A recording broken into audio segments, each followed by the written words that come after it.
Assalamualaikum warahmatullahi wabarakatuh. Halo semua, pada kesempatan video kali ini saya ingin menjelaskan mengenai siklus sel. Lalu, bagaimana siklus sel terjadi? Maka, langsung saja kita mulai videonya. Selamat menyaksikan. Sebelum saya mulai untuk menjelaskan tahapan dari siklus sel, apakah masih ada yang belum tahu tentang apa sih itu siklus sel? Nah, di awal, saya ingin menjelaskan pengertian dari siklus sel ini. Jadi, siklus sel merupakan program sel untuk perkembangan atau proliferasi dan pertumbuhan. Siklus ini diregulasi oleh beberapa protein yang memegang peran penting dalam menentukan waktu dan urutan yang tepat dari berbagai kejadian yang melibatkan perbaikan kromosom, duplikasi, dan separasi. Pada siklus sel terbagi menjadi dua tahapan. Yang pertama itu tahapan interfase dan yang kedua itu tahapan M atau mitosis. Nah, tahapan interfase ini merupakan tahapan persiapan untuk sel agar dapat melakukan mitosis. Nah, dari tahapan-tahapan interfase ini dibagi lagi menjadi beberapa tahapan, yaitu G1, G0, sintesis, dan G2. Selanjutnya, sel akan memasuki tahapan mitosis di mana sel berfokus pada pembelahan sel. Selanjutnya, mari kita bahas lebih dalam terkait tahapan-tahapan ini. Di apa aja yang terjadi pada fase-fase yang telah saya sebutkan tadi. Nah, yang pertama yaitu pada tahapan interfase terdapat G1 atau gap 1. Nah, jadi pada tahapan ini merupakan tahapan pertama setelah pembelahan sel. Kemudian, sel tumbuh menghasilkan protein dan menerima sinyal dari lingkungan luar seperti mitogen dan adhesion molekules. Selanjutnya ada restriction point.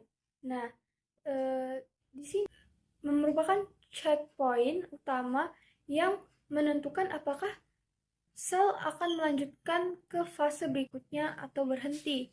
Kemudian, jika kondisi lingkungan dan internal mendukung, sel akan lanjut ke fase S.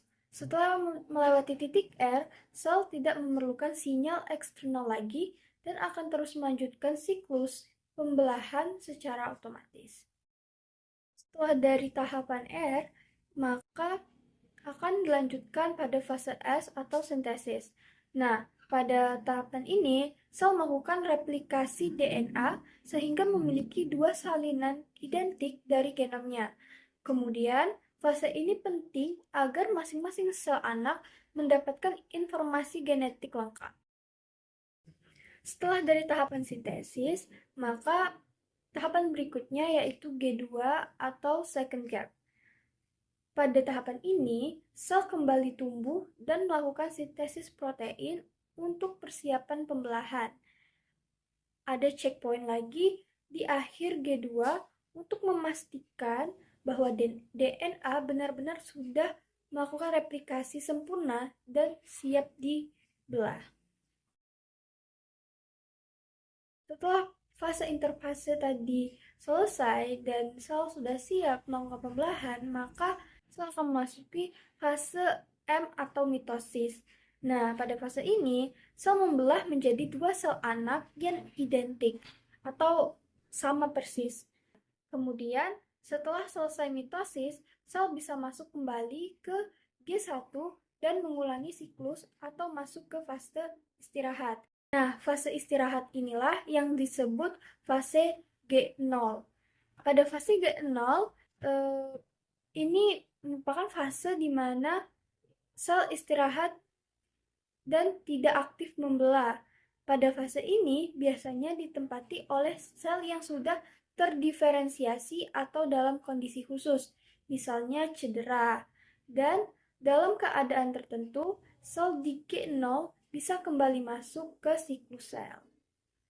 Seperti yang telah saya sampaikan tadi, jadi dapat kita peroleh kesimpulannya bahwa siklus sel merupakan program sel yang sangat penting untuk mendukung terjadinya perkembangan dan pertumbuhan pada sel.